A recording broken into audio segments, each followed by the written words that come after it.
No contact is so powerful.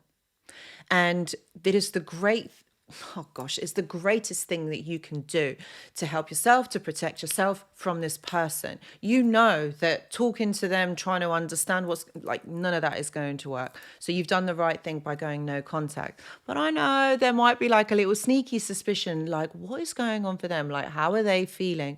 Not that you care, but you do, but you don't. But let's look at what's going to happen to the narcissist, or what's going on for them when you guys are in no contact. Watch this video. Hello, my friends. Hello, everybody. I hope that you're all doing really well. So let's have a look. What is going to be happening, or what's going to be coming up for the narcissist when, you are in no contact? Like, it's not what you think. Like, it's not going to be like that. So there's other things that are going to be at play here. You've got to understand, or you probably know this already anyway, that they don't behave and think like everybody else. It's very much, it's very different, and it's very, I don't know how to explain it, different. I think that would probably be the word. Okay, so you have to understand that the narcissist is going to go into shock. Yes, they are. Okay, for a variety of reasons. You know why? Because they're the ones that are used to be in control. They're used to being in control of you. So now, because you have reacted or you have behaved in a way that isn't congruent to how you would do, and they think that they know you, believe me, they think that they know you. So they are shocked at how you have handled this situation, and they hate the fact that they can't control you anymore. So they're not going to know what the outcome is going to be. They don't know what your next move is going to be. So this is really irritating to them, really annoying. Even if they have new supply, please don't think just because there's someone else on the scene now that this isn't going to be the case. They're going to be wondering why you are behaving like this. So you see, by cutting them off, you have flipped the script. And this sudden shift really threatens their ego. So they feel out of control. They just don't know how to handle this. And because of this leaves them blindsided and powerless.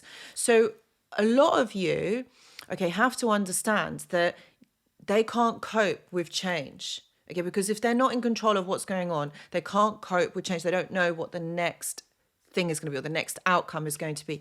This would work, actually saying that, this would work really well. Like, for example, if you're caught up in a legal battle with a narcissist, and of course, remember, they know what your next move is going to be. They know, understand what's going to happen next. So, for example, if you're in a legal battle or something that is involving like family court or whatever, this method will work. Okay, going no contact for them, you becoming unpredictable, them not knowing your next move. I would say that this would probably be your greatest weapon against them, because they're not going to know, so they can't predict how you're going to behave because you have become unknown to them, unpredictable. So they can't stay in control. So this is going to irritate them a lot. They panic.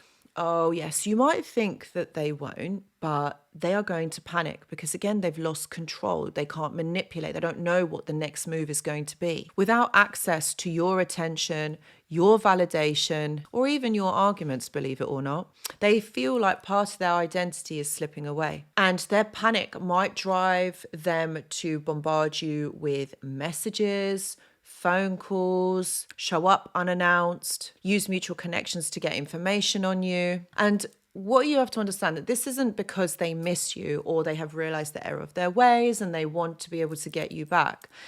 This is because they simply have lost control over you. And what you provided was attention, validation, and power. So can you see how important and integral you are to this? They can't cope. And this is driving them crazy because they are unable to understand and to be able to control themselves. And ultimately, all of this is about emotional control. They can't do that. So when you are behaving in this way, they are unable because there's silence. So remember, in their silence, their mind is going overtime. Like, they are doing a lot of thinking, not because they miss you, but because of the validation, the power that you provided this person. They can't cope because it's gone. And they got used to it. And that's another factor of this. They got used to it. And now it's gone. So what do you do? What do they do? Do you know what I mean? Like, that is what they are missing. And then the anger and the resentment sets in. So they're angry that you have done this to them. They're angry that you have made them feel this way.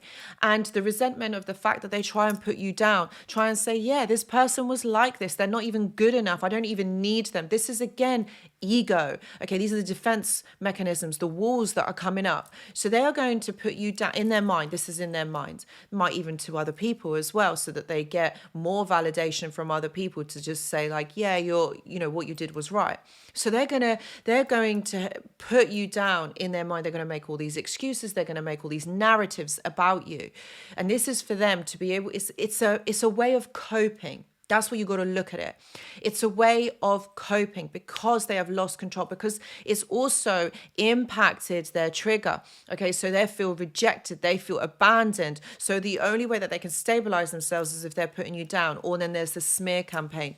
Again, remember, this person needs control, but if they're not getting it, then they have to be able to stabilize themselves in some way. And then what will happen is this indifference. Like, yeah, I'm doing okay. Yeah, I'm good. I didn't even need this person. See, this is all just to add on, like, this indifference is all an add-on to their resentment and their anger. They're just going to basically tell themselves that you didn't matter, you were nothing, and that they can live without you. Well, in reality, none of that is true, my friends. No. Can you see how important you actually are to this person? They need you to provide them a service, so to speak. And this is why they're not coping. And what happens? They then go on to feeling empty and unsettled. They might get other people into the mix here. They might get other sources of supply, but it's not you. That's what you got to remember. Like, even though they're getting validation, attention, emotional regards from another person, it's not you. You got to remember that they've got to have to work a little bit harder to get that off another person. They're going to have to present themselves in a certain way, and that's going to take energy. That's going to take effort. That's going to take time to build someone's trust. So they're going to have to operate in a different aspect, in a different way, which is going to drain them. With you, they had the certainty. They knew that if they did A, B, and C, or if they did A, then that would cause a certain outcome. So they knew what they had to do. So that didn't expend a lot of energy. And that made them feel kind of safe and good, because that is what you provided them, because they knew you. They knew they didn't have to work so hard to gain your trust, because you were there. You were ready. You were there. And now with this new person, they're going to have to put a little bit more effort in, which is going to take energy and time and frustration. And also, there's no guarantees that this new person is not going to see through this. Their emptiness, I would say it will get them to seek out new people, but also they might even feel like they want to reach out to you, which is when the hoovering comes back. So again, can you see that there is this emotional instability that is happening for them? There is no understanding. They can't be on their own. That's another thing that you've got to realize, is that these people cannot be on their own. They need other people to provide them distraction, entertainment. They can't be on their own, because if they're left with their thoughts, they're so destructive, so horrible, so nasty, they can't cope. They can't cope with it. So they need to be able to have other people there. This is why they're always out. It's always on the phone, always on social media, trying to get something. Yeah, they can't be left alone. So this emptiness is really uncomfortable for them. So they're going to do everything that they can to not feel like this. This, my friends, this is where your power lies, in staying no contact. Can you see? This is what is happening to them. Like, you might be looking on social media thinking, oh, they're living their best life. They've got this, they've got that. Please know that it's not true. It's not real. And they are doing this because it's a bid to cope with not having control of a situation. Now, if any of this has resonated with you, please know that I do offer one-to-one consultations. Please see the description box below for more details. I also go live on this channel every single Tuesday at 9 p.m. UK time.